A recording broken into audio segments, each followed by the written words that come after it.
வணக்கம் மாணவ செல்வங்களே. உங்கள் அனைவருக்கும் ஒரு நல்ல நாள். நான் தமிழரசி. நீங்கள் அனைவரும் நலமோடு இருக்கிறீர்கள் என்று நம்புகிறேன். இன்று ஒரு புதிய அத்தியாயத்துடன் தொடங்குவோம். முந்தைய அத்தியாயங்களில் இந்தியாவில் விவசாயம் மற்றும் தொழில்கள் இரண்டு முக்கியமான உற்பத்தி நடவடிக்கைகள் பற்றி நீங்கள் கற்றுக்கொண்டீர்கள்.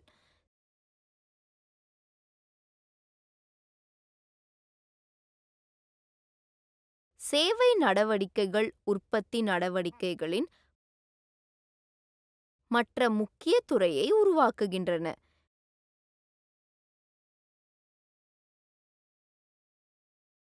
சேவை செயல்பாடு என்றால் என்ன? இந்தியாவில் சேவை நடவடிக்கைகளின் தன்மை என்ன? அவை நாட்டுக்கு எப்படி முக்கியம் மற்றும் நாம் எதிர்கொள்ளும் சவால்கள் என்ன? இந்தியாவில் சேவை நடவடிக்கைகளின் முக்கியத்துவம், இயல்பு மற்றும் சவால்களை புரிந்து கொள்வோம். கற்றுக்கொள்வீர்கள். சேவைத்துறையின் முக்கியத்துவம், சேவைத்துறையின் சவால்கள், தொழில்நுட்பத்தில் மாற்றங்கள், சேவைகளின் ஏற்றுமதி, அமைப்பின் புதிய வடிவங்கள், குறைந்த வருமானம் கொண்ட சேவைத்துறையில் வேலைவாய்ப்பு, தகவல் தொழில்நுட்பத்தில் வேலைகளில் மன அழுத்தம்,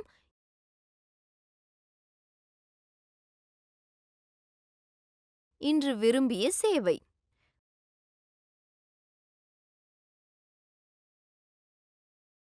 முக்கிய வார்த்தைகள்: அவுட்சோர்சிங், ஒரு வெளி சப்ளையரிடமிருந்து ஒப்பந்தம் மூலம் பொருட்கள் அல்லது சேவையை பெறுதல்.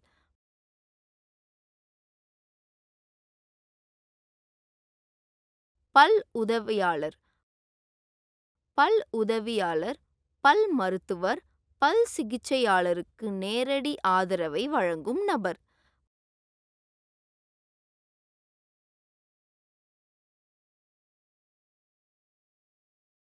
மருத்துவச்சி,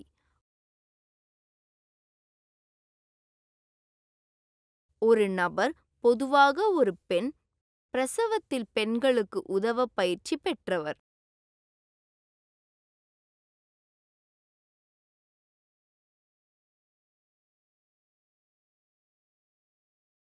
மறுவாழ்வு பணியாளர்கள், சுகாதார பிரச்சினைகள் உள்ளவர்கள் தங்கள் செயல்பாட்டை மேம்படுத்தவும், இயலாமையை குறைக்கவும் உதவும் நிபுணர்கள்.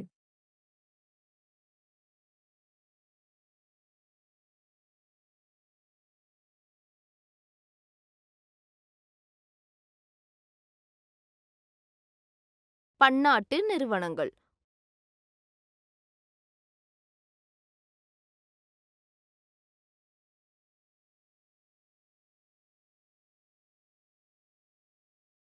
ஒன்றுக்கு மேற்பட்ட நாடுகளில் செயல்படும் நிறுவனங்கள்.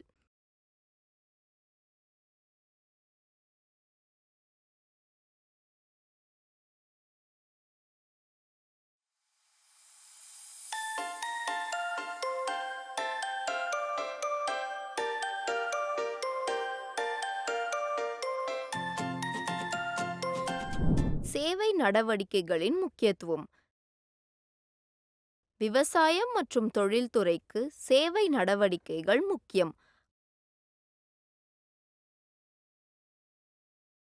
மாட்டு வண்டிகள், லாரிகள் மற்றும் பேருந்துகள்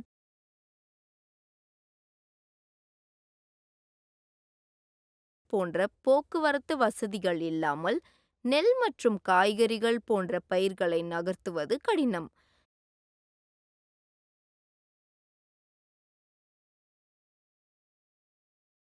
சிமெண்ட் பைகளை கொண்டு செல்வதற்கு ரயில்வே வசதி இல்லாமல் கட்டிடம் கட்டுவது கடினமாக இருக்கும்.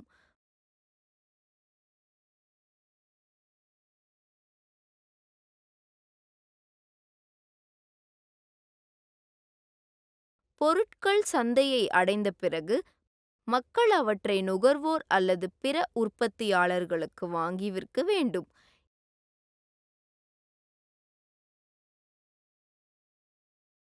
இது வர்த்தக நடவடிக்கை எனப்படும், மேலும் இது ஒரு சேவை நடவடிக்கை ஆகும்.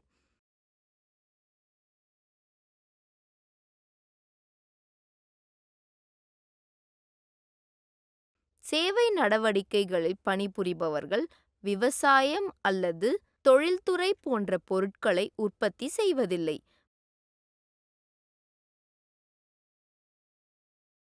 மாறாக, அவர்கள் விவசாயம் மற்றும் தொழில்துறைக்கு உதவும் சேவைகளையும் மக்கள் மற்றும் வணிகங்களுக்கு வங்கி மற்றும் நிதி சேவைகளையும் வழங்குகிறார்கள். பணம் மற்றும் வங்கி சேவைகள், தொலைத்தொடர்பு, இணையம் மற்றும் பிற தொடர்பு வழங்குனர்கள் உள்ளன. கீழே கொடுக்கப்பட்டுள்ள 8 வகை சேவை நடவடிக்கைகள் உள்ளன. கல்வி. ஆசிரியர்கள், நிர்வாக பணியாளர்கள் மற்றும் அவர்களின் பணியை உள்ளடக்கிய பள்ளிகள், கல்லூரிகள், பல்கலைக்கழகங்கள் போன்ற நிறுவனங்கள். சுகாதாரம் மற்றும் மருத்துவ சேவைகள். மருத்துவர்கள் மற்றும் செவிலியர்களை கொண்ட மருத்துவமனைகள்.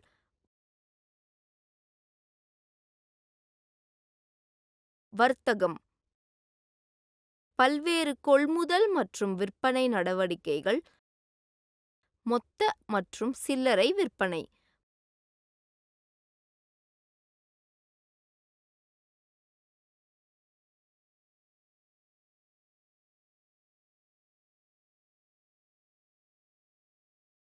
பொது நிர்வாகம். கிராமம் மற்றும் நகர பஞ்சாயத்துகள், மாநில மற்றும் மத்திய அரசுகளால் வழங்கப்படும் பொது சேவைகள்.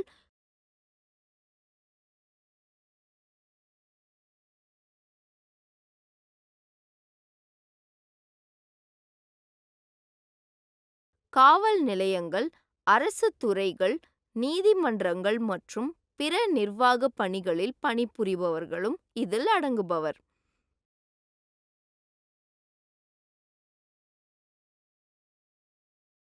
தற்காப்பு.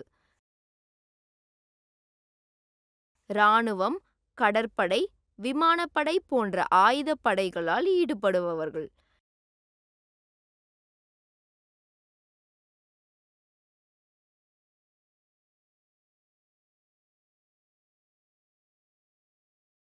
நிதி நடவடிக்கைகள். வங்கிகள், தபால் அலுவலகங்கள், சிட் பண்டுகள் மற்றும் கூட்டுறவு சங்கங்கள் மற்றும்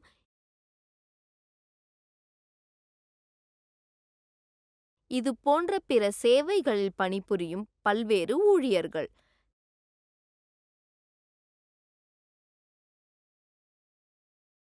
தனிப்பட்ட சேவைகள்.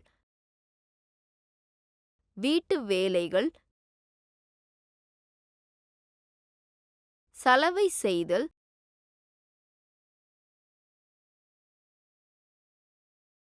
சுத்தம் செய்தல் மற்றும் சாயமிடுதல், முடி திருத்துதல்,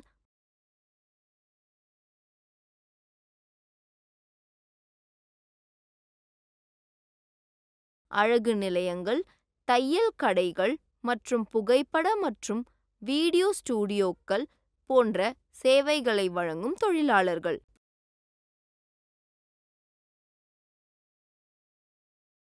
பொழுதுபோக்கு மற்றும் தகவல் தொழில்நுட்பம்.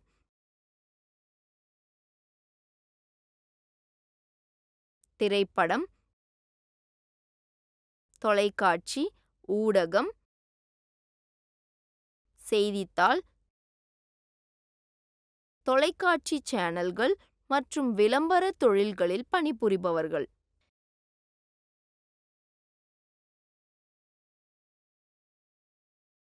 சேவைத் துறையின் முக்கியத்துவம் மற்றும் சில சவால்கள்.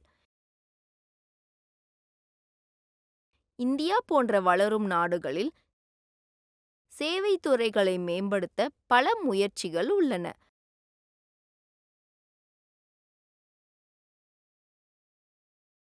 புதிய நிறுவனங்களை உருவாக்குதல் மற்றும்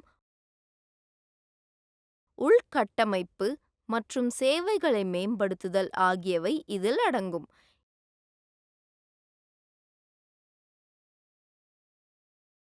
இந்தியாவில் மொத்த வேலைகளில் 1/4 சேவைத் துறையில் உள்ளது.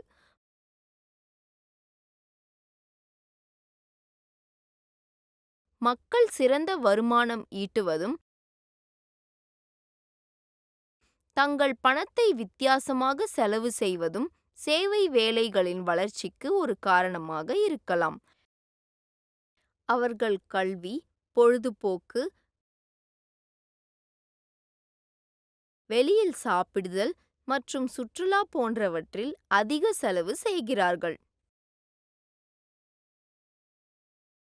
தொழில்நுட்பம் மற்றும் சேவைகளின் ஏற்றுமதியில் மாற்றங்கள். சேவைத் துறையில் தொழில்நுட்பம் ஒரு பெரிய சக்தியாகும். அது எப்போதும் மாறிக்கொண்டே இருக்கிறது மற்றும் புதிய வாய்ப்புகளை உருவாக்குகிறது. 1990களில் இருந்து தொடர்பு தொழில்நுட்பம் நிறைய மாறிவிட்டது.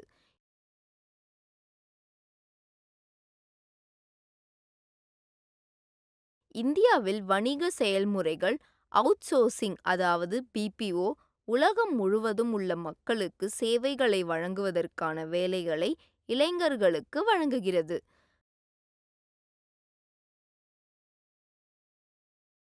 நகர்ப்புறங்களில் உள்ள திறமையான பொறியாளர்கள் தகவல் தொழில்நுட்ப நிறுவனங்களுக்கு வேலை செய்கிறார்கள். உலகளாவிய நிறுவனங்களுக்கு மென்பொருள் சேவைகளை வழங்குகிறார்கள்.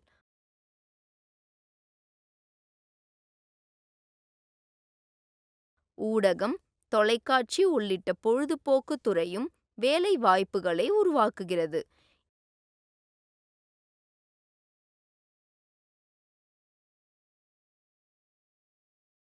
இன்டர்நெட் கஃபேக்கள் மற்றும் பொது தொலைபேசி சாவடிகள் நகரங்கள் மற்றும் நகரப்புறங்களில் பொதுவானவை.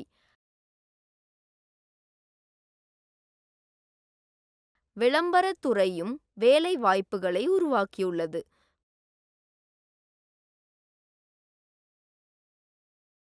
வங்கி மற்றும் காப்பீடு துறைகள் புதிய செயல்பாடுகளை கொண்டுள்ளன. தகவல் தொழில்நுட்பம், நிதி, சட்டம் மற்றும் கணக்கியல் போன்ற நவீன சேவை தொழில்களுக்கு மேம்பட்ட தொழில்நுட்பம் மற்றும் திறமையான பணியாளர்கள் தேவை.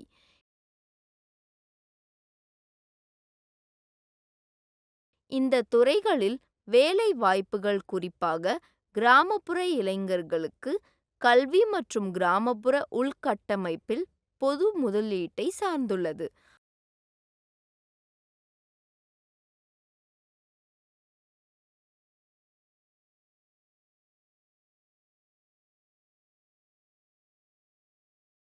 உலகெங்கிலும் உள்ள மக்களுக்கு வங்கி மற்றும் மருத்துவமனை, தகவல் போன்ற சேவைகளை வழங்கும் கால் சென்டர்கள் பெரிய நகரங்களில் பொதுவானவை. அமைப்பின் புதிய வடிவங்கள் அதாவது அவுட்சோர்சிங். தொழில்கள் இப்போது தொழில்நுட்பம் மற்றும் போட்டியின் காரணமாக சேவைகளில் கவனம் செலுத்துகின்றன.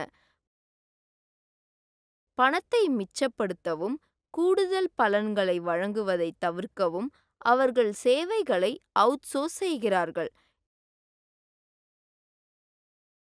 எடுத்துக்காட்டாக, நிறுவனங்கள் பாதுகாப்பு ஊழியர்களை பணியமர்த்துகின்றன, ஆனால் இப்போது அவை பாதுகாப்பு சேவைகளை அவுட்சோர்ஸ் செய்கின்றன. உற்பத்தி நிறுவனங்கள் ஆராய்ச்சி, கணக்கியல், சட்ட, வாடிக்கையாளர் மற்றும் மக்கள் தொடர்பு சேவைகளை அவுட்சோர்ஸ் செய்கின்றன.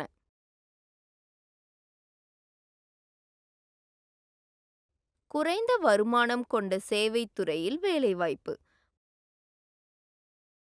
பல தொழில்கள், குறிப்பாக ஜவுளி மற்றும் இது போன்ற பிற தொழில்களில் மூடப்பட்டுள்ளது அல்லது மூடல். இந்த தொழிற்சாலைகளின் தொழிலாளர்களை சிறு விற்பனையாளர்கள், காவலாளிகள் மற்றும் பிற குறைந்த வருமானம் பெறும் சேவை தொழில்கள்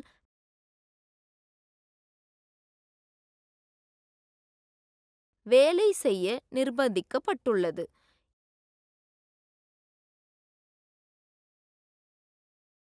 இந்த மாற்றம் நகர்ப்புறங்களில் வேலையின்மையை உருவாக்கியுள்ளது.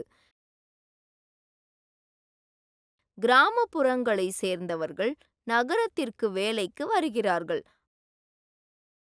ஆனால் நகர்ப்புறங்களில் போதுமான வேலைவாய்ப்புகள் இல்லை.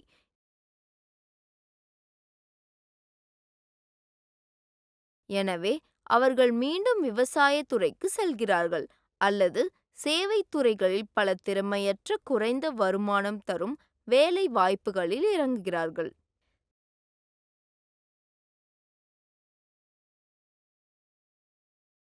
தகவல் தொழில்நுட்பத்தில் வேலைகளில் மன அழுத்தம். இன்றைய காலகட்டத்தில் பல இளைஞர்கள் மென்பொருள் பொறியாளர்களாக இருக்க ஆசைப்படுகிறார்கள். இந்த வேலைகள் குடும்பங்களுக்கு நல்ல வருவாயை கொண்டு வருகின்றன, ஆனால் மீண்டும் மீண்டும் செய்யும் பணிகள், இறுக்கமான காலக்கெடு மற்றும் இரவு ஷிஃப்ட் காரணமாக பணியிட மன அழுத்தத்துடன் வருகின்றன.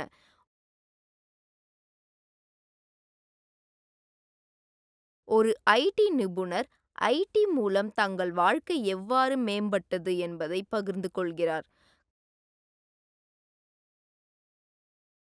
கல்லூரியில் 2 ஜோடி பேண்ட் ஷர்ட் மட்டுமே வைத்திருந்த தங்களுக்கு தற்போது பல சட்டைகள் இருப்பதாகவும்,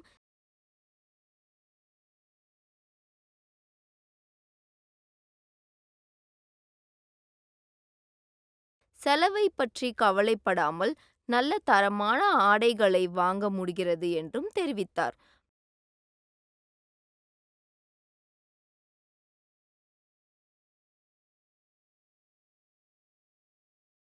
மென்பொருள் துறையில் பணிபுரிவது அவர்களின் வாழ்வில் ஆறுதலை தந்துள்ளது. முன்பு அவர்களது குடும்பம் நிதி சிக்கல்களை எதிர்கொண்டது. இது அவர்களின் உடன் பிறந்தவர்களின் கல்வியை பாதித்தது. இந்த பிரச்சனைக்கு தீர்வு கிடைத்ததில் அவர்கள் மகிழ்ச்சி அடைகிறார்கள். இருப்பினும் அவர்களின் வாழ்க்கை மன அழுத்தம் நிறைந்ததாகவும், தொடர்ந்து வேலை செய்தால் சமூக தொடர்புகள் இல்லாததாகவும் இருக்கிறது. அவர்களின் சொந்த ஊரில் அவர்களுக்கு எப்போதும் அண்டை வீட்டாரும் உறவினர்களும் பேசுவார்கள், ஆனால் அவர்களின் தற்போதைய சூழ்நிலையில் நண்பர்களை உருவாக்குவது சவாலானது. சில்லறை வணிகத் துறையில் அந்நிய நேரடி முதலீடு.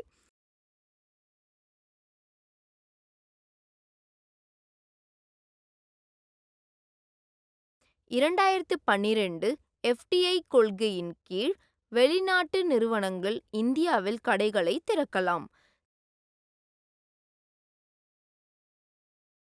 சிலர் இந்த கொள்கையை விரும்புகிறார்கள், ஆனால் பலர் விரும்புவதில்லை. வெளிநாட்டு பல்பொருள் அங்காடிகள் குறைந்த விலையில் விளைபொருட்களை வாங்குவதால் சிறு விவசாயிகளுக்கு பாதிப்பு ஏற்படும் என்று விமர்சகர்கள் கூறுகின்றனர்.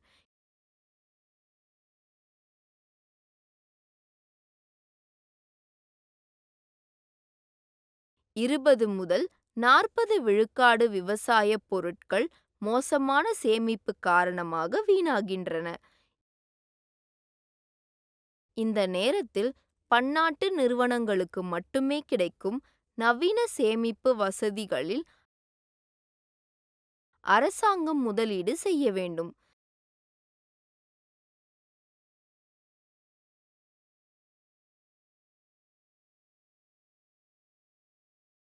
சில்லறை வர்த்தகத்தில் அந்நிய நேரடி முதலீட்டை ஆதரிப்பவர்கள். பெரிய பல்பொருள் அங்காடிகள் அதிக வேலைகளை உருவாக்கும் என்றும் நீண்ட காலத்திற்கு ஊதியத்தை அதிகரிக்கும் என்றும் கூறுகின்றனர். வெளிநாட்டு சில்லறை விற்பனையாளர்கள் விவசாயிகளுக்கு குறைந்த வட்டி விகிதங்கள் மற்றும் மேம்பட்ட சேமிப்பு உள்ளிட்ட சிறந்த ஒப்பந்தங்களை வழங்கலாம்.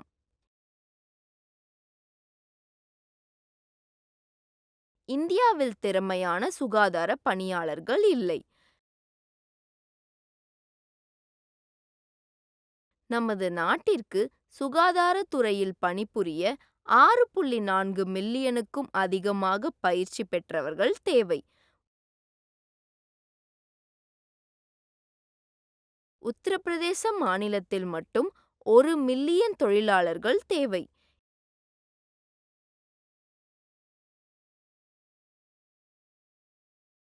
இல் இந்தியாவில் 10,000 பேருக்கு 6 மருத்துவர்களும் 10,000 பேருக்கு 13 செவிலியர்கள் மற்றும் மருத்துவச்சிகள் மட்டுமே இருந்தனர்.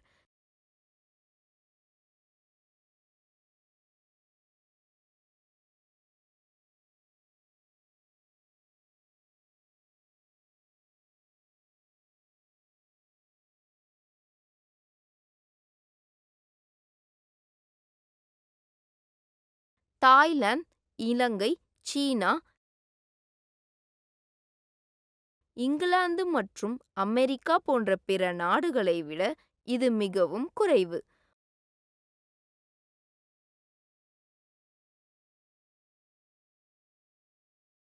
போதுமான பல் உதவியாளர்கள், மறுவாழ்வு பணியாளர்கள் மற்றும் பிற சுகாதார பணியாளர்கள் இல்லை.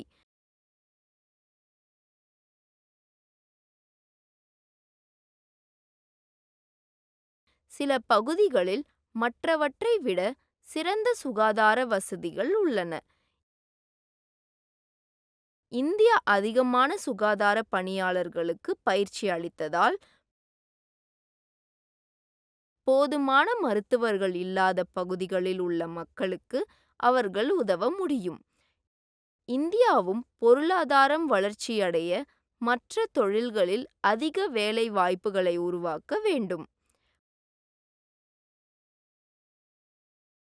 முடிவு: நாட்டின் பொருளாதார வளர்ச்சியில் சேவைத்துறை பெரும் பங்கு வகிக்கிறது.